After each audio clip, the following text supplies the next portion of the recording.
एक चरित्र में बड़ी विशिष्ट बात पाई गई। देखो, सदन जी का जो जन्म है, इसी से हमें ये पता चलता है कि भगवान केवल भाव देखते हैं। सदन कसाई ताकि नीकी कसियाई, जैसे बाराबानी सोने की कसौटी कसियाई है। जीव को न बध करें ए पे कुलाचार ढरें, बेचे मांस लाए प्रीति हरि सो लगाई है। गंड की को सुत बिन जाने तासों तोल्यो करे, भरे दृग साधु आनि पूजे पे न भाई है। कही निशि सुपने में वाही ठोर मुंह को देवो, सुनो गुण गान रीझो ही की सच्चाई है। सदन जी का जन्म कहां हुआ? कसाई कुल में, जहां पशुओं का वध करना एक स्वाभाविक वृत्ति है। निंदनीय किसी भी जीव की हिंसा करना निंदनीय कार्य है। देखो, पर कभी कभी ऐसे महापुरुषों का प्रभाव प्रकाशित होता है कि कुल कर्म छू भी नहीं सकते। सदन जी जैसे स्वर्ण कसौटी पे कसा जाए तो खरा निकले, ऐसे खरे महाभागवत थे। उनके हृदय में एक बार कुछ रिश्ते नातेदार आए, बच्चे ही थे, तो पिता एक छोटा बछड़ा लाए थे। वहां तो कटते ही रहते थे। पिता ने कहा कि ज्यादा तो इसमें मांस नहीं, इसकी टांगों में मांस से पहले तो फिर अपने अतिथि का स्वागत करते हैं। सदन जी ने जब सुना, उसके पास गए तो लिपट कर रोए। बच्चे थे, बछड़े से,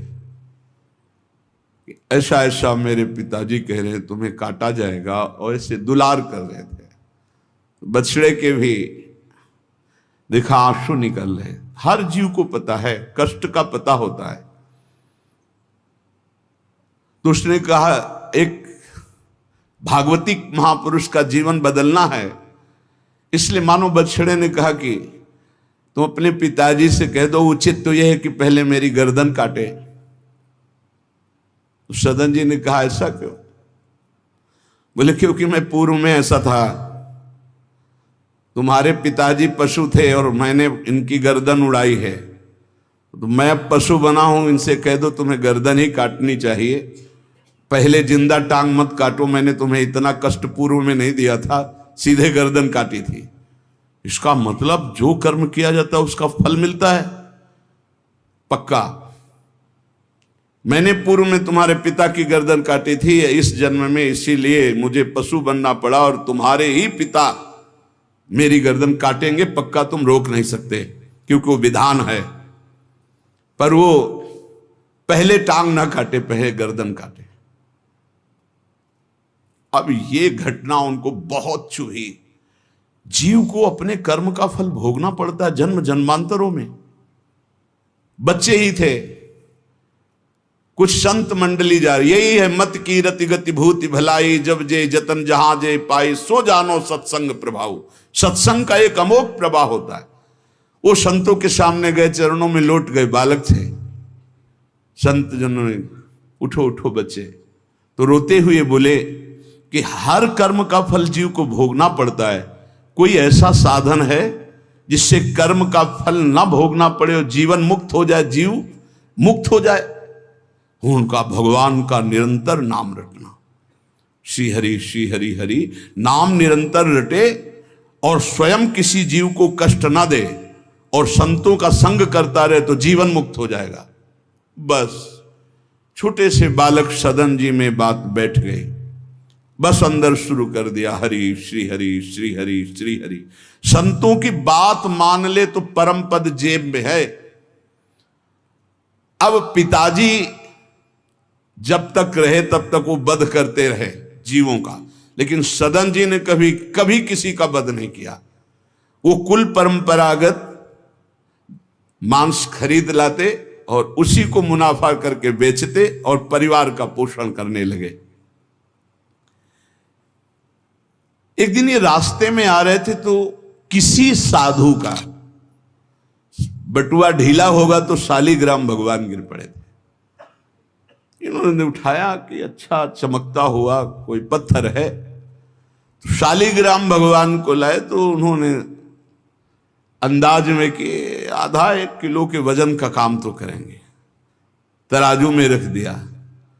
हरि श्री हरि श्री हरि श्री हरि, हर समय नाम जपना। ये तो बचपन से शुरू था संतों की कृपा से, और भगवान से अंदर से समर्पण था। ये नहीं जानते थे कि शालिग्राम भगवान है, देखा ही नहीं था कभी भगवान के शालिग्राम रूप को। अब जैसे कोई कहता कि 5 किलो दो,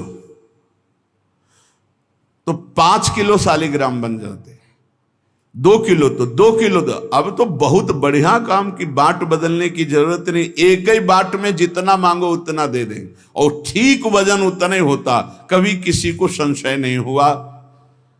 एक दिन वो संत समागम करते ही थे तो एक संत भगवान आए। कोई इनके यहां ये भेद नहीं मानता था कि ये अमुक कुल की, क्योंकि इतने महाभागवत थे। संतों के चरणामृत लेना, उनके पास बैठकर सत्संग करना, तो संत जन इनके यहाँ आकर के बैठते थे, इनके यहाँ आकर के थोड़ी देर भगवत चर्चा, बड़े उच्च कोटि के भाव सदन जी के प्रकाशित थे। तो एक संत भगवान ने देखा कि ये तो बड़े सिद्ध शालिग्राम हैं, इनमें तो चक्र का चिन्ह भी है और ये इससे मांस तोलते हैं। अश्रुपात होने लगे संत जी के कि ऐसा अनर्थ करते हो तुम, भगवान के भक्त हो। संत जी ने सदन जी से बताया कि ये जानते हो तुम्हारे बांट नहीं है, स्वयं शालिग्राम भगवान है, और इतना घृणित कार्य कि तुम इनसे एक तरफ मांस और एक तरफ शालिग्राम। बड़ी बड़ी उनको व्यथा हुई। सदन जी ने कहा मुझे कुछ पता नहीं, मैं नहीं जानता, मेरे लिए तो ये बहुत सिद्ध बांट है, मैं जितना ग्राहक मांगता है उतना ही, आधा किलो तो आधा किलो, 5 किलो तो 5 किलो बन जाते हैं। आप देखो अपने कुल कर्म को कर रहे हैं और नाम जप कर रहे हैं और संतों की कृपा है। तो देखो अचानक रास्ते में भगवान शालिग्राम जी मिले थे। उन्होंने कहा अगर ये भगवान है तो आप ले लो, हम तो सेवा पूजा कुछ जानते नहीं, आप इनको ले जाओ। संत जी ले गए और देखो ये हृदय में बैठा लीजिए, संत मिले मतलब आखिरी जन्म हमारा है। विश्वास अगर कर ले, पक्का समझ लीजिए ये तुम्हारा विश्वास काम करेगा।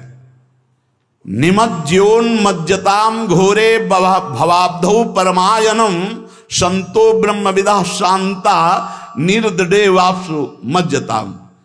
इस घोर संसार सागर में जो हम डूब रहे हैं, तो भगवान भेजते हैं ब्रह्मवेत्ता संत महापुरुष का समागम, और जहां संत मिले तो आखिरी जन्म समझो इस संसार समुद्र से पार होने के लिए सुदृढ़ नौका संत समागम है।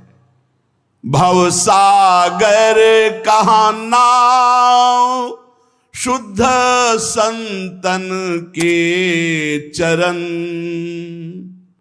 तुलसीदास प्रयास बिनु मिलहि राम दुख हरन। संतों के चरणों का सानिध्य मिला तो देखो सदन जी हरिनाम जपने लगे, सदन जी के हृदय में संतों के प्रति प्रियता बढ़ी, शालिग्राम भगवान मिल, सब बानक बन जाता है। अब संत जी शालिग्राम भगवान को ले गए, एकांत में जाकर के भगवान का पंचामृत से अभिषेक किया और इसके बाद वेद की स्तुति की, पुरुष सूक्त, शास्त्र शीर्षा पुरुषा सहस्राक्षा शास्त्रपद, भगवान को बिल्कुल अच्छा नहीं लगा। देखो, भगवान प्रीति चाहते हैं, सिद्धांत एक अलग होता है। इसीलिए कल हम ऊपर कुछ साधकों से कह रहे थे कि किसी भी साधक को ठाकुर जी में जिस रूप में आसक्ति हो उसको ठेस नहीं पहुंचानी चाहिए, क्योंकि पता नहीं कितना आसक्त हो आप देख करके अच्छा चलो, ऐसे नहीं कभी वही ओहो धन्य भाग, कितने सुंदर आपके ठाकुर जी है, बहुत सुंदर, आप खूब प्यार कीजिए, क्योंकि पता नहीं वो कितनी गहराई से प्यार कर रहा है आप, तो उसका हृदय बहुत दुखी हो जाएगा। भक्त का हृदय दुखी हुआ तो आपकी उपासना में फर्क पड़ जाएगा। संत जी को लगा था कि कसाई कुल में जन्मे हैं, मांस का उधर पल्ला इधर ठाकुर, क्या अपराध कर रहा है उनको ऐसा, और बाहरी दृष्टि में लगता भी ऐसा ही है। तो कहा भयो जो पे बड़े कुलहू में जन्म भयो, जप तप नेम व्रत साधन अपार है। कहा भयो तीर्थ अनेकन गमन किए, गयो नहीं जौलो निज मन को विकार है। जौलो मेरे संतन में राखे जाति भेद सदा, तौलो कहो कैसे वह पावे सुख सार है। मेरे साधु नीच पद पंकज ना धोयो, जौलो सब शास्त्रन को पढ़ी बोई भार है। जरा भी भाव किसी भी संत जो भगवत मार्ग के प्रतीक है, जाति पक्ष में रूप पक्ष में इनके तेज तो है नहीं, ये तो ऐसे बिल्कुल नहीं, सावधान, पता नहीं कौन किस कोटि का उच्च कोटि का महापुरुष आपका चिन्ह।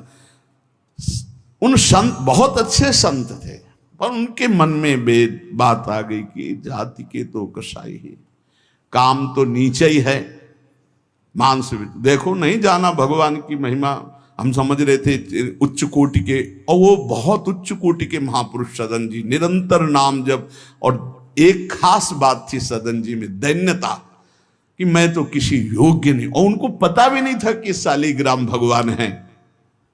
तो लेके आयो साधु मैं तो बड़ो अपराध कियो अभिषेक सेवा करी पे न भाई है। ये तो प्रभु रीझे तो पे जोई चाहो सोई, करो गरो भरी आयो सुनिमति बिसराई है। तेई हरि उरधारी डारी दियो कुलाचार, चले जगन्नाथ देव चाह उपजाई है। मिले एक संग संग जात वे सुगात सब, तब आप दूर दूर रहे जान पाई है। संत जी ने बड़ा अभिषेक किया, वेद स्तुति की, भगवान को भोग लगाया, बड़ी प्रसन्नता से उच्च सिंहासन पर विराजमान किया। भगवान उसी समय आकाशवाणी हुई, ए साधु, मुझे ये तुम्हारी वेद स्तुति बिल्कुल पसंद नहीं, तुम्हारा ये पंचामृत स्नान भोग ये सब, तुम मेरे भक्त पर नीच बुद्धि करके मुझे लाए हो ना, ये मुझे तुम क्या समझते हो? वेद मेरी श्वासों से ही तो प्रकट हुए हैं। वेद क्या है? भगवान की श्वासों से वेद का प्रादुर्भाव हुआ। सो हरि पढ़े ये अचरज भारी, चारों वेद भगवान के श्वासों से प्रकट हुए। जाकी श्वास वेद श्रुतिचारी, जिनकी श्वासों से चारों वेदों का प्रादुर्भाव हुआ। मैं वेद की स्तुति और गंगा जल से उतना प्रसन्न नहीं होता जितना मैं अपनेपन के भाव से, मेरे सदन जी हैं और मैं सदन जी का हूं, मैं बिल्कुल तुम्हारी सेवा से प्रसन्न, मैं अपराध मानता हूं कि तुम वहां से मुझे लाए हो। साधु जी यह बात सुनकर एकदम घबरा गए, शालिग्राम भगवान को लिया, दौड़ते हुए सदन जी के पास गए और गदगद स्वर में कहा, मैंने भारी अपराध कर दिया, ठाकुर जी को अप्रसन्न कर दिया। मैंने आपके प्रति भाव किया कि आप कसाई कुल में आपका अधिकार ठाकुर का नहीं है, इसलिए आप ठाकुर जी को नहीं जानते हो, आप ऐसा ये लो। ठाकुर जी अप्रसन्न हो गए हमसे, हमने तो पंचामृत से गंगा जल से सब अभिषेक किया, पुरुष सूक्त का पाठ किया, ले इस श्री ठाकुर जी को आप स्वीकार करो। विधि पूर्वक सेवा से ठाकुर जी प्रसन्न नहीं हुए, अपनेपन से ठाकुर जी को सबसे ज्यादा अपनापन, प्रेम भाव। सदन जी शालिग्राम भगवान अब जो देख रहे हैं वो दूसरा भाव है, ये भगवान है, मुझे तो अभी तक पता ही नहीं था। साधु जी जब चले गए तो कहा अब तौलने के काम में तो नहीं, एक सुंदर नवीन कपड़े में ऐसे गले पे लगा लिए, ठाकुर जी गले पे डाल दिए। भगवान रीझते हैं भक्त की अपनेपन की प्रीति में, जो चाहे वो प्राप्त कर सकता है, सिर्फ अपनापन प्रभु को चाहिए। हम यही कहते हैं बार बार कि अपनेपन पे कुल्हाड़ मत चलाओ, विश्वास पर कुल्हाड़ मत चलाओ। साधना बने ना बने, लेकिन हमारे माई श्यामाजू को राज पार हो जाओगे, हमारी बात मान लो। श्री जी सिर्फ अपनेपन को देखती हैं, सिर्फ अपनेपन को। अवगुण करे समुद्र सम गणत ना अपनो जान, राय के संभजन को मानत मेरु समान। श्री सदन जी ने निज हृदय से लगाया और आंसू बहने लगे कि प्रभु मुझे तो आपका ज्ञान ही नहीं कि आप भगवान हो। आंसुओं से अभिषेक हो रहा, नाथ अभी तक तो मैं आपको जानता नहीं था, बड़ा अपराध हुआ, लेकिन आज मैं, जब आप हमें इतना प्यार करते हैं, जब साधु ने बताया कि मुझे भगवान ने कहा है कि मैं जितना सदन जी को प्यार करता हूं, उनकी मैं भावना से प्रसन्न, तुम्हारी सेवा से नहीं, उनको अद्भुत वैराग्य हो गया। बोले आज के बाद घर परिवार में ही नहीं रुकूंगा, अब केवल भगवान का होकर वैराग्य भाव से जीवन भगवान को समर्पित करता हूं। शालिग्राम जी गले में टांगे और कहा पहली यात्रा जगन्नाथपुरी, पहले जगन्नाथ जी के दर्शन करूंगा जाकर, पूरा जीवन अब भगवान के लिए। भगवान देखो कैसे कृपा करते। बचपन में संतों से उपदेश मिला, नाम जब शुरू किया, ऐसे उच्च कोटि के महात्मा के ऐसा कार्य करने पर भी सब संत उनके यहां जाते थे, और उसका परिणाम हुआ कि घोर वैराग्य युक्त होकर भगवान के अनुराग में घर से चल दिए।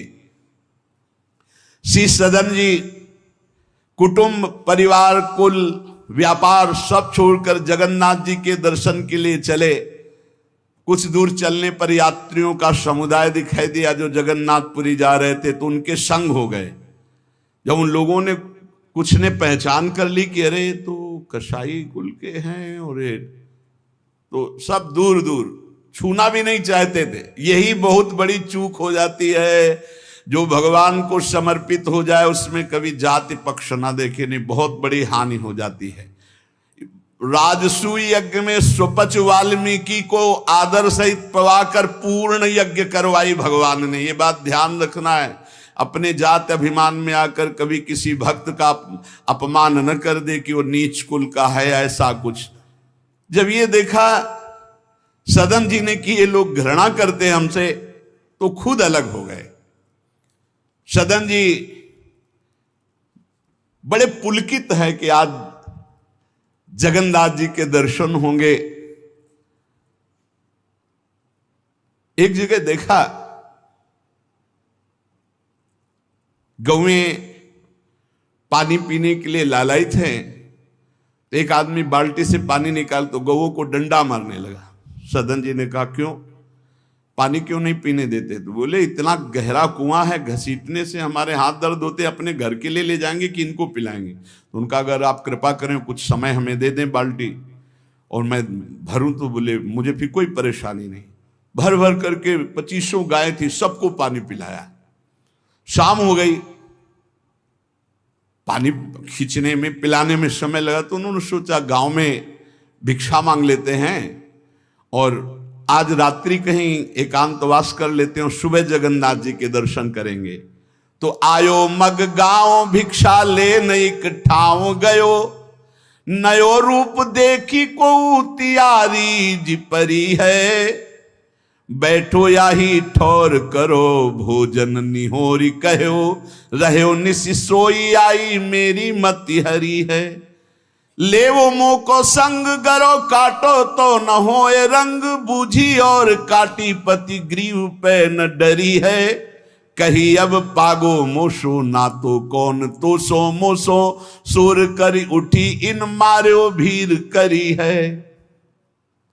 बहुत कठिन है वैराग्य लेकर भगवान के मार्ग में परम दयालु स्वभाव श्री सदन जी जगन्नाथ जी के दर्शन करने। रास्ते में एक घर में आवाज लगाई भिक्षाम दे, भगवान की लीला। एक स्त्री निकली भिक्षा लेकर, देखा रूप तो जो भगवान का नाम जप करते हैं, भगवान आश्रित होते हैं, उनका रूप अलौकिक होने लगता है। एक दिव्य आकर्षण होता है जो सबके चित्त को आह्लाद प्रदान करता है, क्योंकि आनंद स्वरूप भगवान का निरंतर चिंतन होता है। उसके प्रभाव से मुखाकृति में एक अद्भुत लावण्य, एक अद्भुत आकर्षण होता है। वो स्त्री ने देखा कि नवयुवक भिक्षुक तेजस्वी, वो रीझ गई, देखते ही रीझ गई, और उसने कहा कहीं मांगने की जरूरत नहीं, आप यहां बैठो और भोजन करो। सदन जी ने कहा हमें पाना तो है ही, जब आप पवाने के लिए कह रही तो पवा दीजिए। स्वाभाविक, क्योंकि अभी वैराग्य मार्ग में निकले। उस स्त्री ने प्रार्थना की, भोजन बना के पवाया और कहा प्रभु यदि आज रात्रि यहीं विश्राम कर लें तो आपको क्या, सुबह जगन्नाथपुरी चले जाइए। आपने उस स्त्री के विशेष आग्रह को स्वीकार करके उसके घर में शयन करना स्वीकार कर लिया। जब उसके पति सो गए तो रात्रि में उठ करके आई और आपके पास आकर बोली कि मैं आपको देख करके काम से पीड़ित हो चुकी हूं, अतः आप मुझे स्वीकार कीजिए और मैं सदा सदा के लिए आपके साथ के लिए चल दूंगी। सदन जी ने कहा यदि तू मेरा गला भी काट डाले तो भी मैं तुझे स्पर्श नहीं कर सकता, क्योंकि तेरा पति है। अच्छा, उसने गलत अर्थ ले लिया। उसके भाव में आया कि अगर पति है तो ये स्पर्श नहीं करेंगे, अगर पति ना हो तो स्वीकार कर लेंगे। कोवा मदांधो मदना तो रोवा, अंधों में भी अंधा कौन है, बोले जिसमें काम जागृत हो जाए।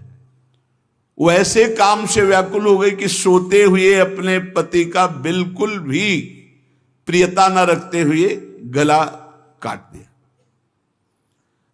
और आकर बोली सदन जी से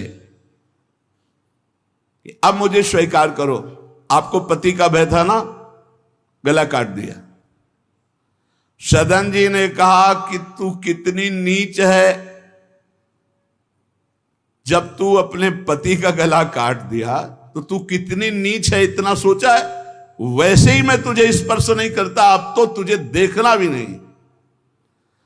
तो स्त्री ने कहा मुझे ऐसा मत समझो कि मैं तुम्हें भी बख्श दूंगी, तेरे कारण मैंने अपने पति का गला काटा है तो फिर तू भी नहीं बच सकता। तो सदन जी ने कहा क्या कर सकती हो? तो उसने कहा मुझे स्वीकार करो, नहीं उच्च स्वर से अभी हल्ला मचाती हूं। माया का विचित्र तांडव, और मैं जोर जोर से सबको कहूंगी कि ये मेरे साथ गलत करना चाहता था, मैंने रोका, मेरे पति ने रोका, मेरे पति का गला इसने काट दिया, इसलिए अभी कहती हूं मैं आजीवन तुम्हारे साथ रहूंगी, मुझे ले चलो। सदन जी ने कहा गला कटवाना बर्दाश्त है लेकिन स्पर्श नहीं कर सकता। ये सब चूकों की चूक का पूर्ण आहुति, इससे पूर्णता हो गई। मैं धर्म के विपरीत नहीं चल सकता, तू चाहे मेरा गला तू काट दे या समाज से कटवा दे। सदन जी भगवान के भक्त थे, उनके भोले भक्त होते हैं भगवान के, ज्यादा बुद्धि नहीं लगाते हैं, नहीं तो रुकना ही नहीं चाहिए था या उसी समय भाग जाना चाहिए था, भागना चाहिए था। वहां बैठ करके उपदेश नहीं, जब ऐसी घटना है तो भागना चाहिए था। जब वो कि प्रश्न करने के बाद जब सदन जी ने कहा कि तुम्हारा पति है, तुम ऐसा कैसा दुराचार पूर्ण भाव रखती हो, तुम मेरा गला काट दो तो भी तुम्हारा स्पर्श नहीं कर सकता। अब तो उसने देखा कि ये हल्ला मचा दिया, दौड़ो दौड़ो, देखो ये ऐसा ऐसा। अब गांव के लोग इकट्ठा हो गए, तुरंत बंदी बनाए गए सदन जी। वहां कौन सुने सदन जी, कौन सुनता है, भीड़ में कोई सुनता है। कड़ा शासन बादशाह का था, उनके सामने पेश किया गया। हाकिम पकड़ पूछे कहे हंसी मार्यो हम, डार्यो सोच भारी कही हाथ कत डारी। कट्यो कर चले हरि रंग मांझ ढिले, मानी जानी कछ चूक मेरी यह उर्धारिये। जगन्नाथ देव आगे पालकी पठाई लेन, साधना सो भक्त कहा चढ़े ना विचारिये। चढ़ी आए प्रभु पास सुपनों सो मिट्यो त्रास, बोले दे कसौटी हूं पे भक्ति विस्तारिये। जब सामने बादशाह के पेश किया गया सदन जी को, पूछा गया स्त्री से क्या दोष है इनका। बोले साहब ये हमारे प्रति गलत भाव रख रहे थे, मेरे पति ने मेरी रक्षा की तो इन्होंने पति का वध कर दिया, फिर मेरे साथ तो मैंने हल्ला मचा दिया, फिर ये बंदी बनाकर आपके सामने ले गए। सदन जी से पूछा तो हंस दिया, उस स्त्री की तरफ देख के हंस दिया कि भगवान क्या लीला करना चाहते हो। और सदन से पूछा तुमने ऐसा किया, तो बोले जो ये कह रही वही सत्य है। उन्होंने विचार किया कि जन्म जन्मांतरों में हमारे कोई पाप हैं जिनका निस्तार भगवान करवाना चाहते, नहीं तो ऐसा क्यों लीला करते। उन्होंने कहा जो ये कह रही है वही बात मानी जाए। सहम गई स्त्री कि है क्या, वो भक्त को क्या जाने। विरोध नहीं किया सदन ने, यह है धैर्यवान भगवान के भक्त का। उन्होंने कहा जो ये कह रही है, क्योंकि जो ही प्यारो करे सोई मोहि भावे, जो ये कह रही थी। भगवान के रहस्य को जानने वाले भक्त ऐसा ही। श्री गदाधर भट्ट जी कथा करते थे, अपार भीड़ एकत्रित हो जाती वृंदावन में। आगरे से लोग सुबह भाग भाग करके अपार भीड़ सत्संग। तो एक कल्याण सिंह जी थे, बड़े जमींदार धनी, और सत्संग का प्रभाव है कि जितेंद्रियता, वैराग्य, भगवत प्रीति ये बढ़ती है। तो जब से उन्होंने सत्संग सुना तो ब्रह्मचर्य का नियम ले लिया, पत्नी से बात नहीं करते थे। अब घर गृहस्थी में तो यही संसारिक सुख है। कई महीने हो गए वो अपने राजकाज और सत्संग में भाग जाना, सत्संग से आना, बस एकांत में भजन करना। पत्नी ने देखा कि कई महीने हो गए, हमारी तरफ देखना भी नहीं, बातचीत नहीं, ये कहाँ जाते हैं, कौन है ऐसा। तो पता चला गदाधर भट्ट जी क्या। बोले हमारी जिंदगी का कांटा है वो, बड़े सुख चैन से जीवन कट रहा था, जब से सत्संग में गए। अरे दक्ष ने साप दे दिया नारद जी को इसी बात के लिए, साप दे दिया।